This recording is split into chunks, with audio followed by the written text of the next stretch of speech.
I'm just planning all of my content based on what other people are searching for.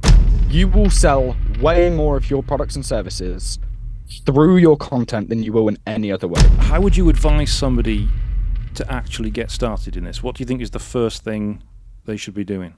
Listen to my podcast 100%. Yes. And on this episode of The Engaging Marketeer, I'm starting to feel a little bit like I'm talking to my teacher. Because I've got Kane Baron from the Progressive Media, who was the guy that taught me how to essentially set up this podcast, because Kane is in charge of running podcasts for Progressive Media and for all of their clients and a host of celebrity clients as well. So I'm going to ask him some more questions and basically drill into his brain to see how he does what he does and how he helps other people launch hugely successful podcasts with millions and millions of downloads. So let's have a word with Kane. You've been doing podcasts and helping other businesses with their podcast now for some time. Yeah. What got you into that? What interest did you have in podcast before you started? Yeah, it was kind of a weird one. So it started off as consumer, first of all. So a bit of a weird background. I was, for the longest time, planning on I did do a law degree, and that was, for the longest time, A law degree? Yeah, for whatever reason, from like the age of about 11 to university age, I was like, become solicitor, become a lawyer, like that. That was the goal. God knows why, right? So everything I did geared up to that point was aimed at that. And then when I finally got to university, very, very broke, as most students are, right? So I was working a job, probably actually, no, I think 2 jobs at the time. And then I went to university in Lincoln, which is a very old town. So lots of like independent shops and things like that. And I'd always been pretty good with like most techie things and stuff like that. So what I started doing to earn extra money is I basically become a broker, where I'd go up and down the high street for all these independent brands and be like, why have you not got a website? Like, why are you not on social media? Like all of these sort of things. And then sell them on the idea of me doing all of the work. But then the problem is I actually had like a real job, right, that paid me a salary. And then I was at university doing a law degree, which was hard enough because I'm properly dyslexic, right? So, like reading, especially in Old English or Latin, wasn't really, a breeze for me. So I was like up to my neck in work, but I needed to eat and stuff. So, you do what you got to do. So I used to outsource it. I'd then just spend a bit of time in the evening finding freelancers, and I just used to outsource it and then keep the skim off the top, essentially. So it's proper entrepreneurial spirit then. Yeah, I suppose so. I didn't really know that at the time. I was just trying to drink on weekends and eat during the week, to be honest, which I did. I had a wonderful time. And I was still focused on doing the whole university thing. Although the end of my second year, I was doing a lot of work experience and, got 12 months left, got to pull your finger out. And I saw a glimpse of my future, really, in that there was, in the UK at least, so once you've done your law degree, there's 2 to 3 more years of training. All right, essentially. So you do 3 to 4 more years. So you do your postgrad, which is equivalent to your master's. And then you have to have what's called a training contract, which is 2 years in a firm. But that is all paid for and supported by the firm, and you work for them. But the problem is it's so competitive. It's, unless you know somebody or you're truly exceptional, they're very, very rare to come by to actually get one, especially out of uni. So what most people do is they go and work in the firm in some other role so they can kind of buddy up, become friends, and then they're like, oh, by the way, I've got a law degree, can you pay for my training contract, please? Like and that's sort of a paralegal sort of thing. Yeah, exactly. So you join as a paralegal, but this particular lady, she was in the mail room, right? So like even lower. So she was 29. She went to the same uni as me. I would have said she was definitely more intelligent than me. She got better results than I did. And I was like, it's kind of a glimpse of my future, right? So it's like, you're 29, you're only just getting your opportunity now. So I don't know if she'd worked there the entire time, but obviously you graduated 21, post-grad, 22. That's an awful long time for somebody who's, I was fairly money motivated for whatever reason. And I had pretty big aspirations. So I was like, I'm not going to be, and there's nothing wrong with it, but like, I'm not going to just be delivering mail until I'm 29 within like a law firm and things like that. It just wasn't for me. So I was like, okay, perhaps this isn't that fun. And even when I did get to go upstairs and shadow, the actual qualified solicitors, their work was dull as like, so I was like, yeah, this probably isn't for me. But one of the jobs I had throughout year 11 all the way through to university was I worked at Costa. Now, you end up having your favorites normally based on what car they drive, because I worked at a drive-through, because those are the ones that tip, right? So you can see where my motivations have come. Yeah. And one of those people happened to be a mutual connection of ours, which is Mr. Rob Moore. So I would open up shop at 5 a.m. and he was already there most days. Like, he was waiting for me most days, and come around in vintage Ferrari one day, and then there'd be a Porsche and there'd be a Lamborghini. I was like, okay, who's this guy?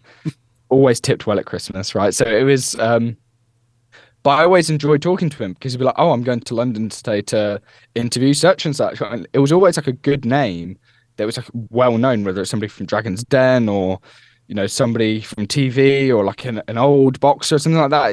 It's always somebody interesting. I was like, oh wow, like what a job. So when I went through that transitional period of university, when I was like, oh, I've based sort of my whole, like all of my decisions over the last 10 years on this one goal and dream, and now I'm thinking, I really don't want to do this. What do I do? I ended up messaging him, because he's from Peterborough, I'm from Peterborough, saying, right, I've been serving you coffee for X amount of years. Here's all of my skill sets. Here's everything I've done. Here's my background. Like, what can we do? Kind of thing. And to my surprise, he's like, okay, here's an interview. So I had an interview. So they've had Progressive Media's podcast agency's been running since January 2016. And 3 years ago, I suppose, I joined, which was a mixed role. I was looking after clients. It was sales. It was helping consult with clients, because a big thing is making sure that they do well so they stay with you, right? It's kind of the thing. Yeah, it's important for an agency to make sure your clients do well. Yeah, generally speaking. So that was kind of the role that I came into. So before, I had some marketing experience around social media. Podcasting was pretty new to me at the time, outside of just being an avid listener. So this actually come from my English teacher when I was in like year 10 or 11, because of the dyslexia, and it basically take me like 3 or 4 times to read a page before it really sunk in. So that's not particularly efficient. So she's like, oh, listen to podcasts, and then you can consume it when you're doing other things, and that will help you catch up. Because really, who has the time to read 4 times, right? What would normally take somebody once? So she's like, you just won't get through the materials. So that was my first experience of podcasting. I was about 15, and it was educational, and then it went to entertainment, and then again, sort of educational, a lot of entrepreneurial podcasts. I listened to Rob's. So then I knew a lot about them as a consumer, knew quite a bit about marketing from sort of 2 or 3 years at university. I ran like nightclub events as well, so we had to market those. So I got very good at that sort of thing. Yeah. And then when I joined the agency, that's when I sort of upskilled in that over the last 3 years, and working on however many thousands of shows since. That was sort of the story, really. Right. So it's interesting that you had a career in mind that you just completely binned off. Binned off because you realised it just was not what you wanted to do. But are you happy doing what you're doing now? Oh yeah, I love it. I think I'm not one of these people that has like a gratitude journal or anything like that, but I do frequently think I'm genuinely happy. Like, especially if I'm going away on holiday or something like that, or it's a bank holiday and you're with your friends and everyone's like, oh fuck, like, oh, but sorry if I'm not allowed to swear on your show, but you want to say fuck, you say fuck. It's absolutely lovely, right? Do you know what I mean? When if you're having a drink, you're with your friends, and it's that Sunday or whatever, and everyone's like, oh, I can't be asked for work tomorrow, it's miserable. I was like, I've not had that feeling once in over 3 years. Wow. So I was like, whatever I'm doing well, I think. So you do what you love, and you don't work a day in your life. Exactly. So what is it about podcasting and producing other people's podcasts and helping people make success with theirs, what is it about that really grabs you? I think it's a mix of things, right? Podcasts have been around for a little while now, but relatively speaking, compared to other mediums, it's pretty fringe. It's fairly new. It's evolving. It's adapting. And because of our size, so we're the largest independent agency in the UK, at least. But that means we're at the forefront of a lot of things that are happening, which is obviously really exciting to be a part of new innovations and things like that, and being in the know before a lot of people. Like, that's exciting stuff. And then also you get to meet such a variety of people, right? I've met like a ton of like famous people, or at least incredibly well-known people within that space. I've been able to work with them. You know, I've been able to do some work with some large charities as well, which is obviously like a lot more rewarding than just like a business podcast, but doesn't mean that that business podcast isn't fun to work on. So just because you get to meet so many people and listen, like, I mean, at the end of the day, I was a massive consumer before. So it's kind of like if you're a sports commentator for your favorite sport, right? You're already a fan of the medium. Now you just get paid to listen to it and talk about it. That's really how I see my own job. You know, I like listening to most podcasts that we work with. So then Most, well, some are a bit dry, right? But, you know, we talk a lot about really niching down, and there's a lot of people that do podcasts for their businesses. So, you know, we've got certain things like health and safety, bit dry. Collins, you know, that's it. You know, the mining industry, like, you know, stuff like this. Dump Sam. Oh yeah, absolutely. But I tell you what, his short form content is really good.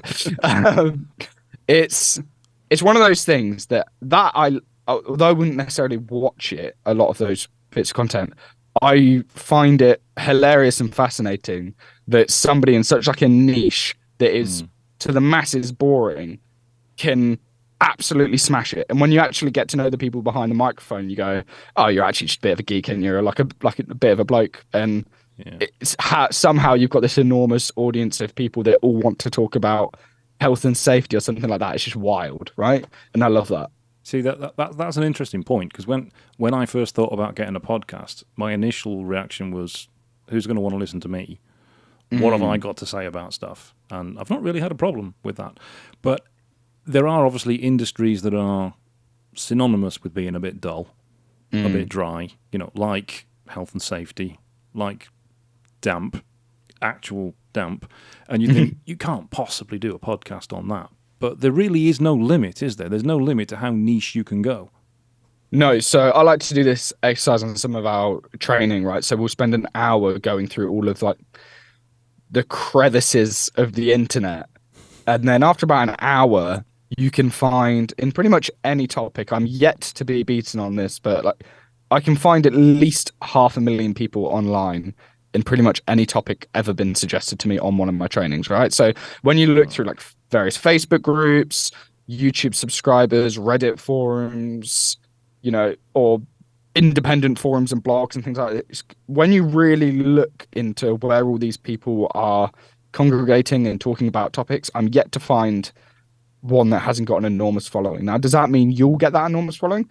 Not necessarily, right? You might not be great at content or not be great at marketing, or perhaps they've really liked the written format instead of the audio format, but you'll be able to capture a decent percentage of that. And if it already exists, it's proof of concept. And then if it already exists in a different format, i.e. Reddit, for example, or a Facebook group, but there's not a podcast on it, well, those are the ones that I get really excited about, because if they're really, really niche, it normally means they're underserved. So if it's really, really niche, but there's 20,000 people in the Facebook group about this particular topic, then guess what? If you then go into that group and be like, oh, you can listen and talk about the same stuff, geek out on it, but whilst you're driving or whilst you're in the shower, or, you know, listen to conversations about it so it's not just one way, then that's going to get taken up and people are going to get excited about that. That's a really important point there, because in all forms of marketing, because I've had that for like the last 20 years, when you're doing digital marketing for a company and you find that there's not really anybody doing it online, there's not really any competition for it, it's like, well, this is going to be easy. But you don't really find that anymore, because with digital marketing, everybody's doing everything. But with podcasts, there still is a lot of gaps there, a lot of niches, a lot of specific businesses that literally have nothing online that they can clean up. Yeah, exactly. So to break it down into context, there's something like 50 or 60 million blogs, like many tens of millions of YouTube channels. And on social media combined, right, there's pretty much every social media channel has a couple of billion users now. So they get really, really competitive, I suppose. Now, podcasting, there's been about 5 million ever, which is a real small fraction compared to the others. Wow. But there's about 250,000 active. So what happened was there was a ton of people that did it for about 3 weeks during lockdown. Then we got let out, and then everyone's like, oh, okay, never mind, right? So there's loads of them that have failed. And then there's some people that have done them just as one-off seasons, right? So when I said charities, I was consulting with Sue Ryder at the time, and they were just doing sort of a one-off national campaign over radio and podcasts. It was just one season, standalone. So the numbers look really skewed, but there's only 250,000 active, and they define active as uploaded at least once within a month. Right? So it's not really competitive. And then when you spread that across different languages, and then within those languages, the different subject matters in most specific pieces of content. Now, if you're just doing like a comedy podcast, or you're interviewing like inspiring people, which is like my least favorite phrase out of a creator's mouth, then right, there might be quite a lot of people doing it. But if you're talking about something specific, then you're flying. But I met a guy on Clubhouse back in the day, right? So this is going back a little while. He had a fly fishing podcast, scaled it, and had like a paying membership, which is doing like many tens of thousands of dollars a month. Sold it to whatever company, got bored 2 years later once his non-compete expired, started another one, built that up to many tens of thousands, then sold that one. So it's like, especially there's certain hobbies and things that are underserved, but people spend a fortune on their hobbies. So they'll listen to it as well. So if this business is listening to this now thinking, I've always liked the idea of having a podcast, and I was talking to one lady just the other day in the beauty industry that wants to start a podcast, and I keep pushing her towards you. I don't think she's registered on your webinar yet, but I keep pushing her your way. What are the things you think are stopping them doing it? I think it's just because it's so different. People are scared, right? You don't know what you don't know. And then I think what do most people know about podcasting? You know, it's Joe Rogan, it's Diary of a CEO, and they've gone, oh, look at that massive set. Look at all those cameras, right? Look at all, and they're comparing themselves to that, which is obviously ridiculous, because you don't really need anything at the moment. And this is how I do most of my content. I'm using my iPhone as my webcam, my MacBook to look at you, and they pair together really well wirelessly. And then I'm using a microphone. We happen to have won this one at the podcast show, but the microphone I normally use is about £40, right? So you won that microphone you're using. We won 2 microphones actually at the podcast show, so that was our ticket cost back. I think this one's about 150 quid. It's pretty good. Wow. Just testing it out. But normally, I like your branded pop shield, by the way. That's nice. Oh, thank you. That's a good idea. I might nick that. I'll send you the link for the company that made it. Oh, cheers. So I think the overwhelm of like, oh, I need so much technology and expertise probably cripples people. But if they spent 5 minutes actually looking, and even if you go onto Google or to YouTube or to whatever, like you'd see, it's like, oh, okay, right, that's the extreme of it, not what most people genuinely need. And then when you get over that, it's pretty straightforward. And then obviously your initial reservations of who's going to listen to me, that might scare people. But I heard this, I think it was Chris Williamson that actually said it, and it was in reference to business, but I quite like it. It was people that don't take action because they're scared of the result, right? Fear of failure. And he was running like events, businesses and things like that. And he said the problem was, if he would run an event, all of his staff, if the event flopped, would be like, oh, that's so embarrassing. Everybody saw us fail, right? We only had 50 people in the room instead of our usual 2,000, right? What a terrible mistake. Like, no. 50 people saw you fail. That's nobody, right? And it's not really failure, is it? Because I say that to podcasters, go on, we'll launch, see what happens. If nobody sees it and you think, I hate it, I don't want to do it, then delete it because nobody saw you fail. It's not embarrassing. It's like tripping up in your own house. Doesn't matter. But if you do it in Tesco's and you base plant, that's the worst thing in the world. But then what's the worst could happen? But then what's the best that could happen? What if you do it and you've got 5,000 people listening to it? They're not judging you because they're listening to it. So they clearly enjoy it, right? Nobody's listening to 60 minutes of you every single week, multiple weeks in a row just to critique you. Nobody's giving up that sort of time. So I think those two things, it's like fear of failure. Well, if it doesn't work, nobody saw it. If loads of people saw it, then it worked. Second thing, overwhelming technology, but really it's not as complicated as people think. I've got, £200 worth of equipment that's lasted 3 years. It's portable, fits in a bag, and I press one button, plug a microphone into my laptop. Done, right? It's done. Yeah, I was looking on Amazon earlier, as I do frequently, because I have a watch save list, and the Zoom PodTrack P4, which I've got here, which I think you recommended on your podcasting course. It's got about £100 off at the moment. Oh, wow, okay. So it's down to about 120 something quid. That's good. I'll put that into my community, thank you. Yeah, I was gutted. I paid over 200 for this damn thing. But it is brilliant. But obviously you don't need equipment like this when you're starting. You can actually just use an iPhone to record, can't you? You don't actually need all of the tech. Yeah, I think for most people, they're normally doing virtual interviews on Zoom. So if you've got a Zoom account, a USB mic that plugs straight into your laptop, and then if you want a good camera, then use your phone. So there's iPhone. If you've got like an iPad, a MacBook, or an iMac, if they're up to date, then they'll seamlessly pair with your iPhone as your webcam. So this is currently using the back rear camera, sort of the 4K camera, which is great. But if you don't have a MacBook, then there's still software you can buy where you can plug it in. It's sort of not as seamless, but it's free and it works. It just requires a cable. So use that because you're going to carry it with you anyway, right? You're already going to have it, and it's a good quality one. So all you really need is a microphone. It's interesting there. You keep mentioning the camera.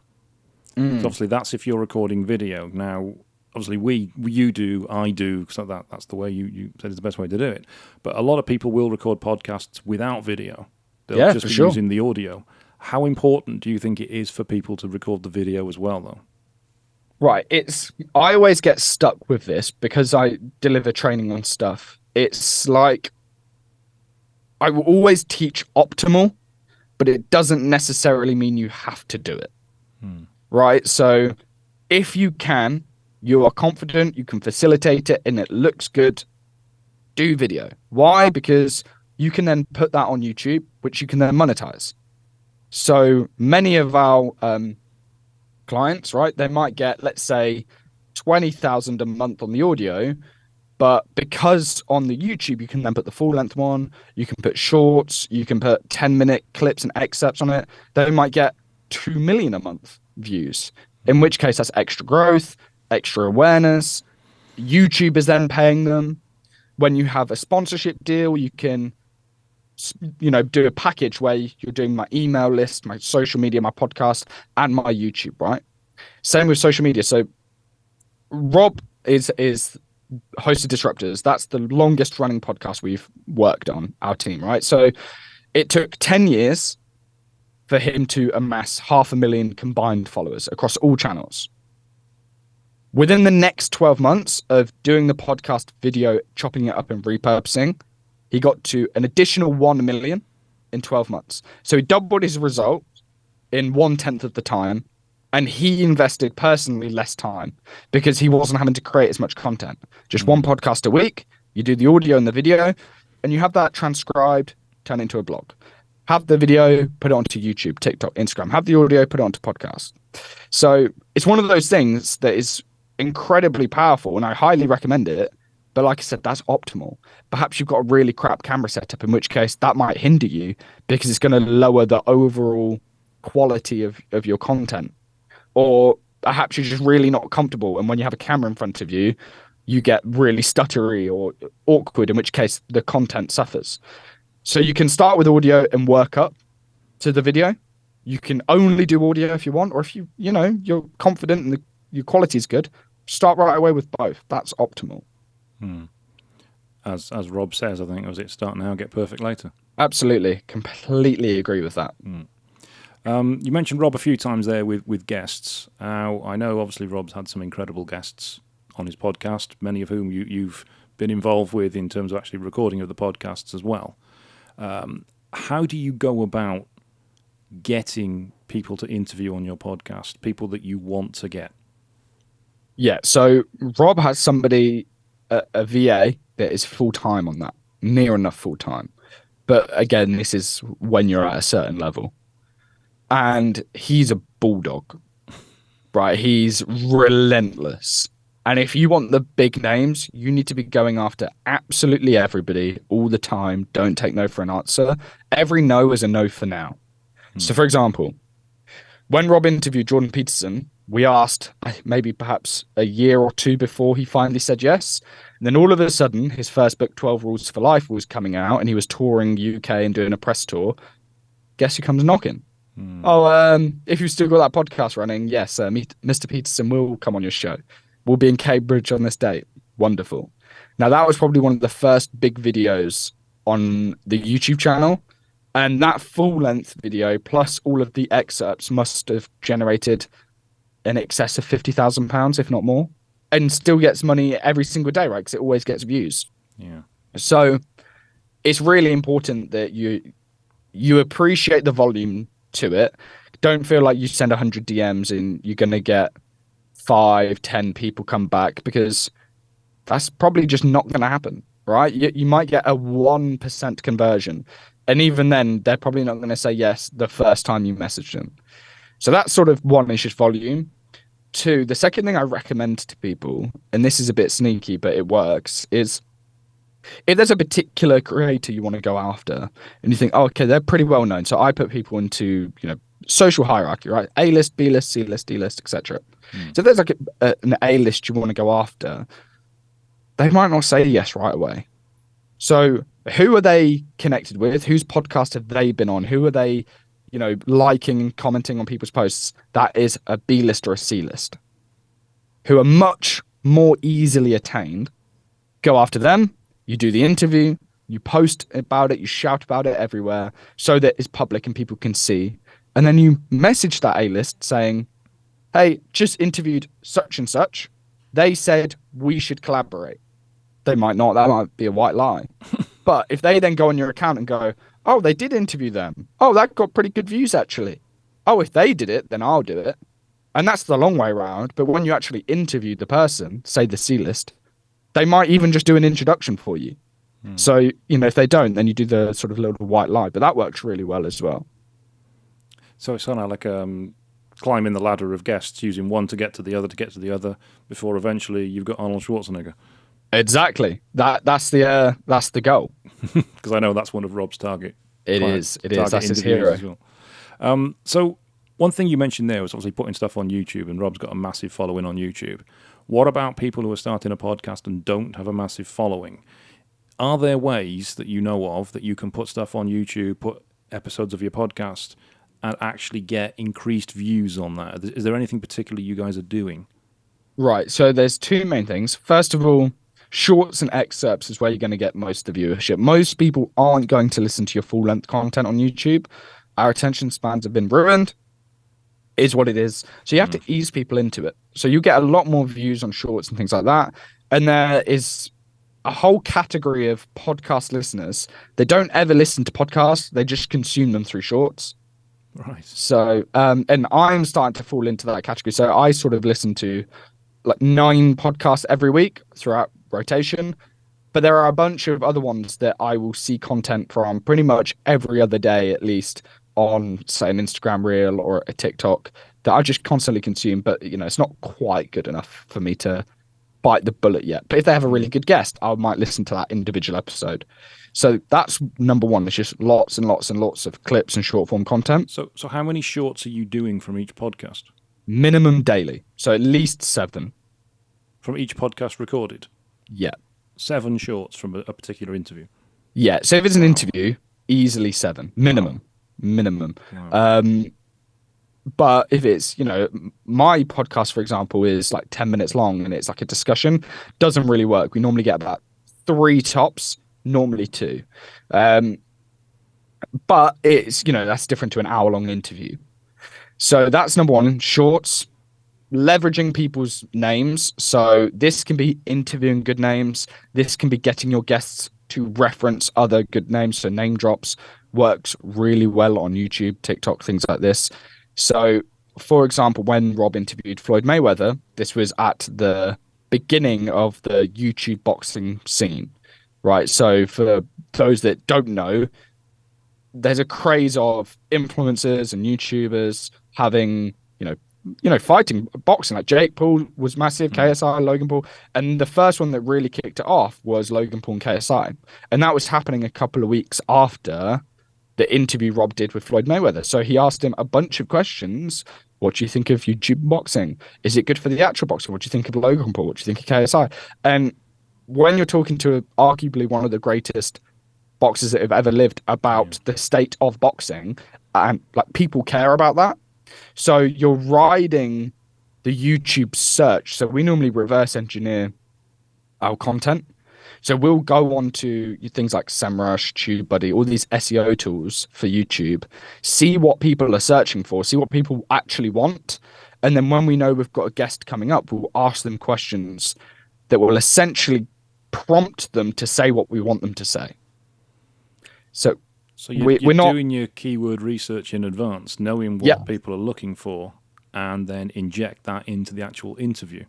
Exactly that. So Harry, the producer for Disruptors, pretty much has a title and thumbnail picked out before the content, even before they've even sat down to record. And that is really a great tip on how to grow on YouTube, because it's all about how much the YouTube algorithm is going to surface you. Because if you haven't got a big following that you can push somewhere, you really have to rely on the algorithm to go, oh, people like this content. Let me keep pushing you out. So that's all you got to do. It's a bit of a long game. But if you can create content that people are already searching for, then you're going to be on the play next. You're going to be on the suggested down that right-hand side of the screen. And that is where you'll then grow. And as soon as you start getting a few people clicking on that, then suddenly YouTube will just blow you up.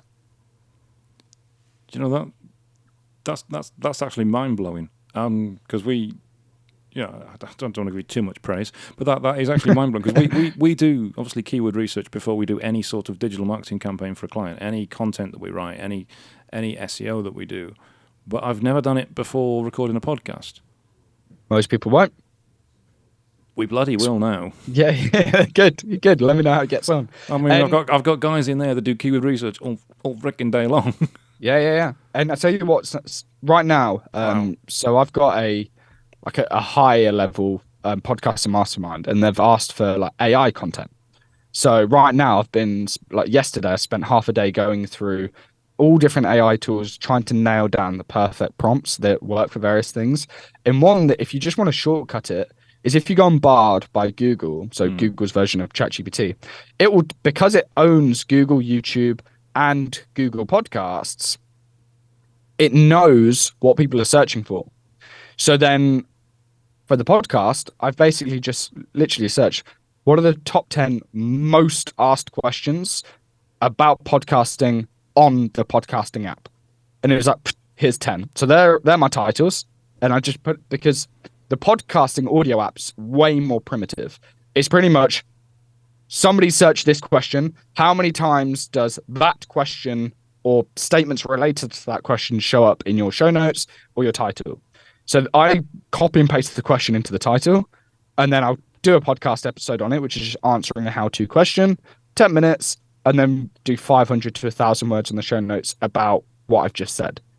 And then that will help you get ranked on the podcast platforms a lot more. So now I'm just planning all of my content based on what other people are searching for. And AI is making it easier so don't even have to spend the time on TubeBuddy or SEMrush anymore. Google is just like 2 seconds later, say this. Okay. Wow. It's so simple. Yeah, it really isn't that difficult. which is great. But the more difficult people think it is, amazing. The easier it is for me and my clients. But hopefully this sort of opens some people's eyes to think, oh, actually, it's not as difficult as I initially thought. Okay, I've got two big topics I want to cover as well, so I want to just check the time on this. I want to make sure we're okay. Yeah, I think we're good. Yeah. Good. So one thing I wanted to go over was if people are thinking of having a podcast because they like the idea of it, what are the actual benefits to their business and their brand in doing it? What can they achieve by creating a podcast? That's a really good question. So I try.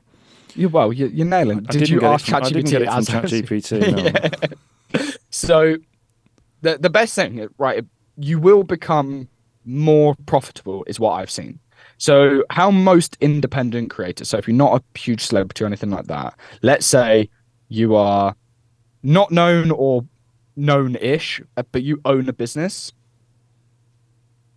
You will sell way more of your products and services through your content than you will in any other way, right? So you're all about digital marketing, so you've probably spoken about this, or your audience will definitely know, like the iOS 14 change, right? So overnight, Facebook ads tripled in price because they can't track people anymore.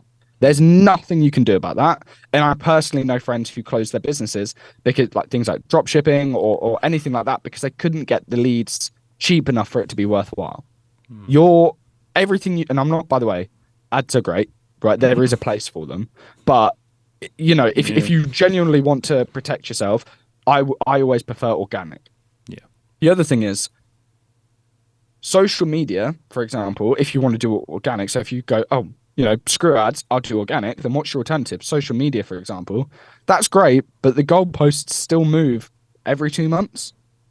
So, I say this on my training a lot. Like, I'll answer your questions about it, but I'm not going to sit and focus on it because what I tell you now will be correct because we spend a fortune and a lot of time testing. But in 2 months' time, by the time you actually implement it, this information will be incorrect. So what's the point? Whereas a podcast is, right, it's long form, first of all, which means it doesn't need to be really perfect, doesn't have to be really polished. Most content online now is basically just fancy editing. It's a 30-second clip with 15 seconds of real content in it. Nobody's buying a high-ticket item from that unless they've been following you every day for years. You're just not going to.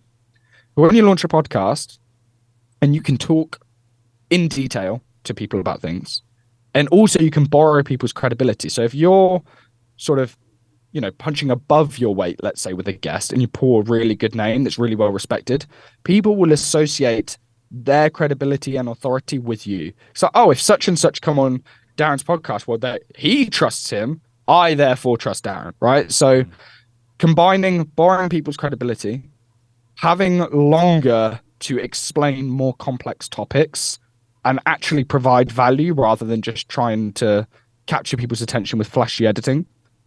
That will, and obviously low cost because the equipment doesn't really cost much. And then once you've got a podcast, doesn't really cost you anything to host it.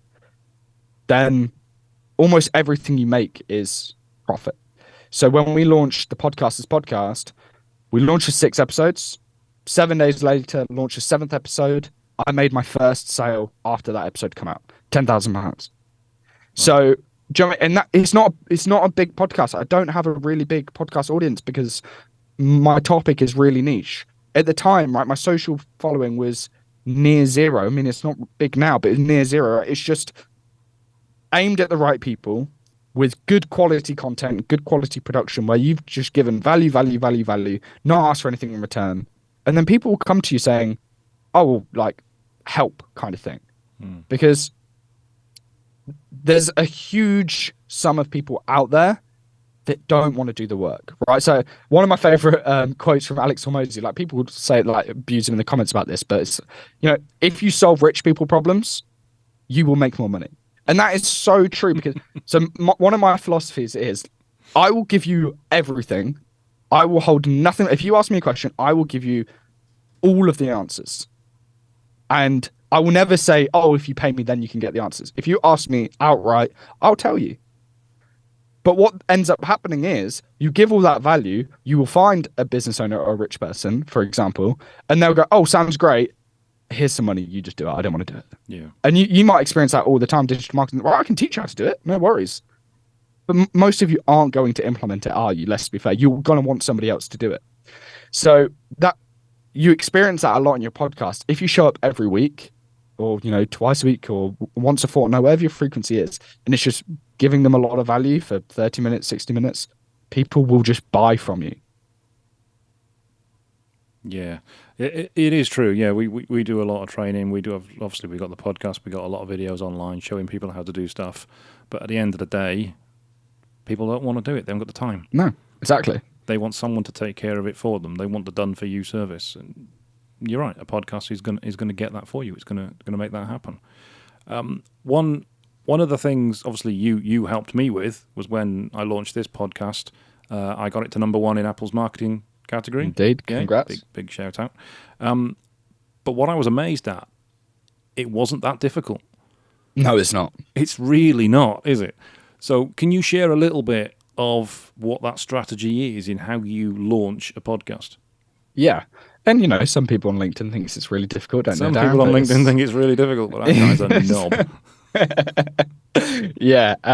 Right. So my strategy really, because we don't really work with anybody with an enormous following, you have to be a bit more strategic with it. So a bit of background on the chart so people understand how they work gives context to the strategy. So because podcasting is imbalanced. So there's a handful of people who have been doing it for over a decade, and then pretty much everyone else has been doing it for like a year or two. Like they're really, really new. And there wasn't really many people in between, such as the Joe Rogans, the Tim Ferrisses of the world. Like they've got such an enormous audience and they're already famous and celebrities. If you went on just downloads, you will never, ever, ever remove them from #1. Joe Rogan's doing something like 60 million plus a month. You're not ever going to catch up with that. So instead, what you have to do, or what Apple have decided to do with the charts, is a percentage increase of what was called subscribers has now changed to followers, percentage increase of new followers in a 24-hour period. So if you start at 0 and you get 150, 200 new followers, you will get to #1 in your category. It is that simple. So what we do is we bribe people, essentially. We offer them a giveaway of some sort of competition. So for some people who go and listen, they, hit follow and they prove to you that they've done it through a screenshot, then you will give them something. Now, my preference is something related to your business. So when I did it, we got to #1 in a bunch of countries, really fortunate, basically no social following. But what I did do is I went through my DMs. I had a bunch of people who'd asked me podcasting questions. Many of them didn't even end up following me, the arseholes, but it's fine. I just messaged them saying, hey, don't know if you're still podcasting. I'm launching this show. The winner, so basically all you have to do to enter this competition is leave a review, hit follow, listen to the episode. The winner, I'm going to give you 3 months on our podcast agency for free. We'll completely comp the service. Now, I probably DM'd about 400, 500 people, and we had about 200 participate in the end. But that was enough to get to #1 in quite a few countries.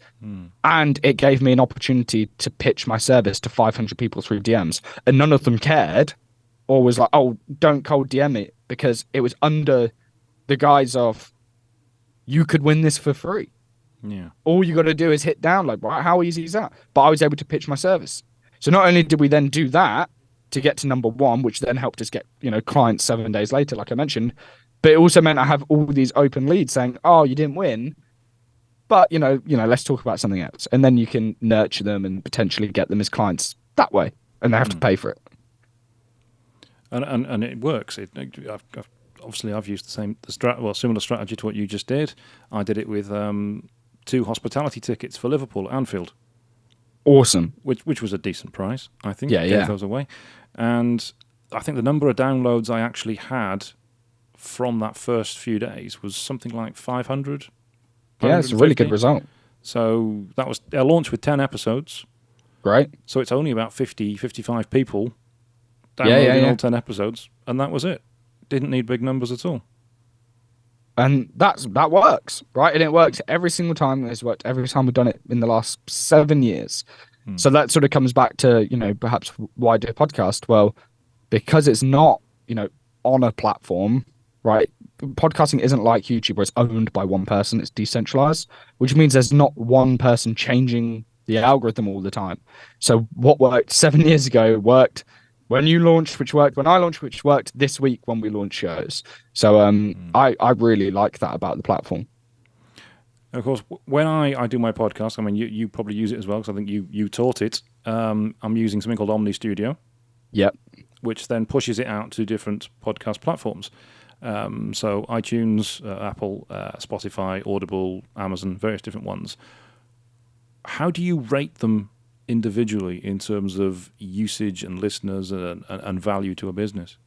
Right. So I think currently we're working with about 130 weekly shows, I believe. And I would say, so, millions of downloads a month, and about 80% of them are on Apple. Right. So it is a big lead. I'm not really a big fan of Spotify. Like, I use Spotify for music. I hate using it for podcasts. And the other thing is, for whatever reason, probably because it's the oldest app, right? It invented the word podcast, is Apple. And Apple charts seems to be the holy grail, and that's respected within the industry. Other apps have some sort of charting system, but nobody cares about them. So for that reason, we tend to only share the Apple link to really push, because if you can get ranked highly in the Apple charts, that's great, because it helps you get better guests. Sponsors helps, because podcast numbers are completely private. Nobody knows how many listeners you're getting. So what they can see is number one. So when you're number one, like you said, you've got a marketing agency, what's number one in marketing?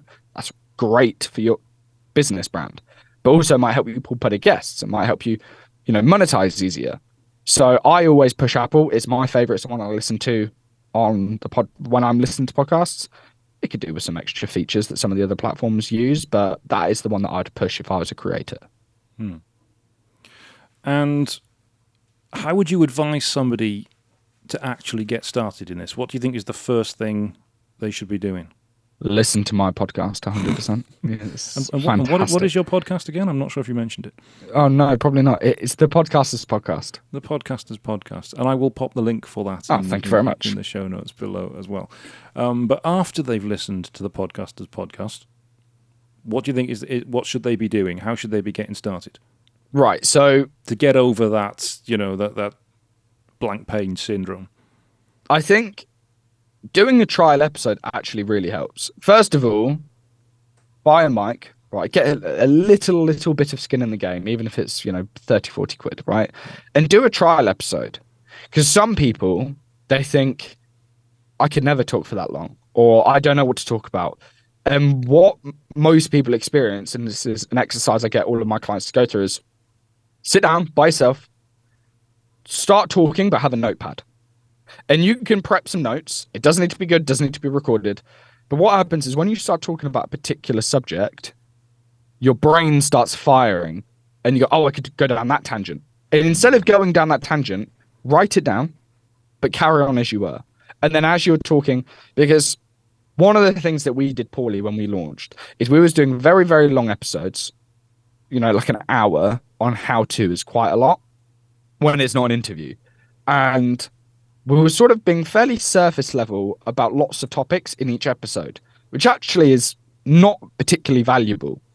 So what we then decided to do is sort our lives out and go, okay, we'll make them shorter. I cannot go on a tangent. It has to be as specific about this one tiny thing. So instead of me talking about, the 17 ways to monetize a podcast in 45 minutes, I'll go, what's the difference between sponsorship and advertisers? Next episode, how do you find your first sponsors? How do you negotiate a sponsorship deal? How much should I be asking for? And now, instead of going one 45-minute episode where I didn't really give much value, I've got 4 or 5 out of just one of the 17 strategies. And then I could replicate those 4 or 5 for all of the strategies. Now, that is a year and a half's worth of content.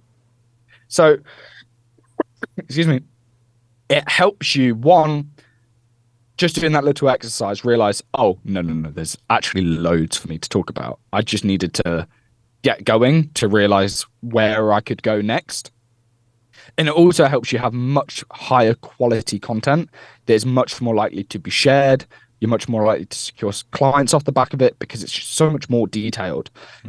So that's really step one. Get a bit of skin in the game, get the mic, do a practice run, write down sort of just some rough notes of all of the tangents you could go down. And then feel free to join one of my events if you need to. We could pop the link for that below in the show. Oh, very kind. Do you know, that's something actually I've never done. Because I record a lot of interview podcasts, and I've got my schedule is I do an interview every 2 weeks, and then in between those weeks, it's a solo podcast. And the interview podcasts tend to be about an hour, whereas the solo ones tend to be however long they need to be. They're usually between 10 and 15 minutes. It's about right. Ideal length is a question to ask. I know how long's a piece of string, but firstly, what is an ideal length for that? But secondly, I've never thought of actually doing the talking and then stopping myself from going off at a tangent and writing down the ideas, because even I, who can talk for England, well, Wales, because I'm Welsh. Why did I say England? God damn it! I'm going to be cast out. You are. Talk for oh god. Nick, edit that one out. We can talk for Wales. He's not going to edit that one out. I'm in trouble now. Even I struggle sometimes to come up with the solo podcast ideas for what I'm going to do, because there's only so many things you can talk about. But I probably am doing what you started doing. I'm going too broad and not focusing niche right down on specific things. But deep rather than wide. So there's a few things that I can pick out on that. So first of all, like I mentioned earlier, the way that they're surfacing content to users is matching on your titles and show notes and things like that. So if the title of your podcast is about, let's say, I don't know, X, but you talk about X for 20 minutes out of the half an hour, but somebody searching, really wants Y. I'm searching for Y. Now, you spoke about Y at the end of that episode, but I'll never know because the title doesn't represent it, so I'm not going to click on it. So you actually kind of ruin your chances with search and improving on search by having lots and lots of breadth of content within one episode, because you can't reflect all the things you cover in your titles and show notes, not properly. So if you do 4 10-minute episodes rather than 40-minute, that's 4 times as many titles, 4 times as many show notes, and that's going to help with just overall search volume. Now, another way you can plan episodes, if for solo ones specifically, 1, AI, give you some suggestions. 2, I like to go into Facebook groups, Reddit forums, Twitter feeds, TikTok comment sections, and see what questions they're asking.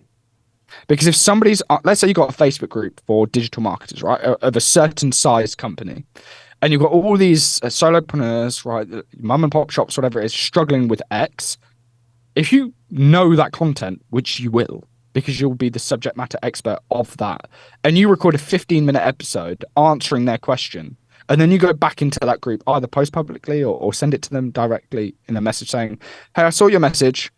This is actually my background. I did a podcast episode on it. I hope you enjoy. 1, you didn't have to plan it. 2, you know it's going to get listens because people are asking that problem and you've solved it for them. And 3, that's going to build up a lot of goodwill, because if a stranger has seen me struggle on Facebook so much that I've asked I've put a post out asking a question, they've gone, I know that. Let me go away, record an episode, edit it, and have the courtesy to send it to me after for free without asking for anything. That is a tremendous amount of goodwill. Now, if they listen to a few more episodes, like you said, you launch with 10, but you're going to have loads now, and I binge a bunch, I go, this Dan really knows what he's talking about. You know what? Being a busy entrepreneur, I don't have time to do all of these things he's suggesting. I'll give him a call. So you don't have to plan episodes. You're going to build goodwill. I really recommend it. Makes your life easier. Do you know what you said a moment ago about not filling the whole episode with all different bits and then only talking about why at the end? Again, it's just one of those things. I think that's really obvious, because that's how landing pages work for SEO. You have a specific page for a specific query that answers that query as long as it needs to be, and that's what's going to rank for it. It's just the same principle, but with a podcast. There's, funnily enough, there's a lot of crossover because the main way a podcast grows is through SEO. It's really quite primitive. Right? On social media, it's so much different. It's hashtags or not hashtags. Is it, do you upload at this time or this time? Do I, does it have to be in this aspect ratio? How long does it have to be? What hook do I, there's so many moving parts to social media that it's really complex. But if you actually, I might start using that as an analogy. Podcasting is way more similar to SEO for a website and copy. It's just in a different format. Yeah. Wow. Okay. I've got a production meeting next week about promoting the podcasts, and you've just added quite a few things to the agenda. I'm glad I could help. help. Appreciate that. Even if I wasn't recording this as a podcast, this has been a brilliant tutoring session. Thank you, Kane.